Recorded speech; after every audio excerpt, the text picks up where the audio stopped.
বৈষম্য বিরোধী ছাত্র আন্দোলনের লিয়াজু কমিটির সমন্বয়ক ছিলেন মাহফুজ আলম। বর্তমানে তিনি প্রধান উপদেষ্টার বিশেষ সহকারী। জুলাই ছাত্র আন্দোলন থেকে গণ অভ্যুত্থানের আড়ালে নায়ক ধরা হয় তাকে। অনেকে মনে করেন এ আন্দোলনের প্রধান কারিগর ছিলেন তিনি। তবে মাহফুজ বলেছেন, আমি মাস্টারমাইন্ড ছিলাম না, তবে আন্দোলনে তার সমর্থন ছিল।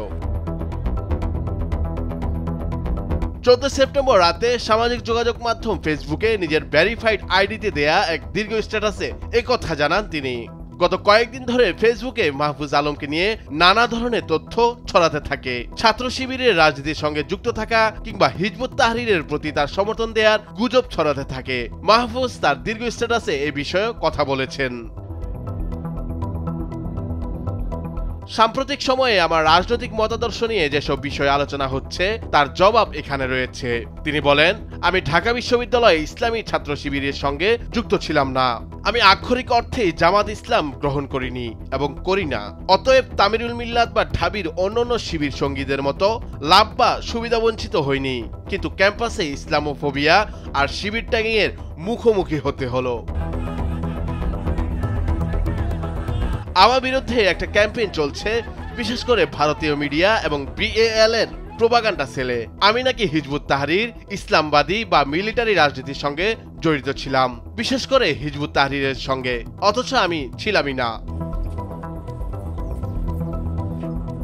ইকোনমিক টাইমসের একজন সাংবাদিক হিজবুত তাহরীরের প্রতি আমার কথিত আনুগত্য সম্পর্কে লিখেছেন, যা ভারতীয় রাষ্ট্রের বর্ণনার সেবা ও একীভূত করার জন্য সম্পূর্ণ মিথ্যা এবং ইচ্ছাকৃত ফ্রেম করা।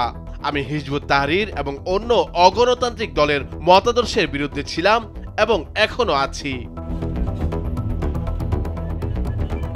সেই ফেসবুক স্ট্যাটাসে মাহফুজ আরো লিখেন, অতঃপর মুজিববাদ, ইসলামোফোবিয়া, ইসলামবাদী মতাদর্শ বিরোধী বাঙালি মুসলমানদের ঐতিহাসিক আকাঙ্ক্ষার বিরুদ্ধে একাকী পথ চলতে হলো।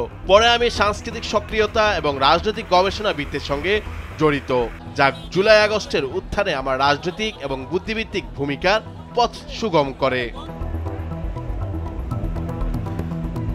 আমাকে একজন বৈষম্য বিরোধী ছাত্র আন্দোলনের মাস্টারমাইন্ড বলা হয়। বাস্তবতা হচ্ছে আমি মাস্টারমাইন্ড ছিলাম না, কিন্তু 5 জুন থেকে 5 আগস্ট পর্যন্ত প্রতিটি সিদ্ধান্ত, 9 দফা দাবি সহ আমার পরামর্শ এবং সমর্থন ছিল। গত 5 বছর ধরে প্রায় সব অনুষ্ঠান ও বর্ণন আমার হাতে লেখা। আমার সার্কেল বা আমার চ্যালেঞ্জ অতিক্রম করে বাঁচতে পারলে আপনি অবশ্যই সবকিছু জানবেন। দোয়া করবেন যেন আমরা সম্মানের জীবনযাপন করি অথবা শহীদ হই। শেষে তিনি লেখেন, আমার লেখায় কে কষ্ট পেলে আমি মন থেকে ক্ষমা চাই। আমি তোমাদের সবাইকে নাগরিক হিসেবে, ভাই বোন হিসেবে ভালোবাসি। নুরুল আফসার, নিউজ ডেস্ক, ভোরের কাগজ।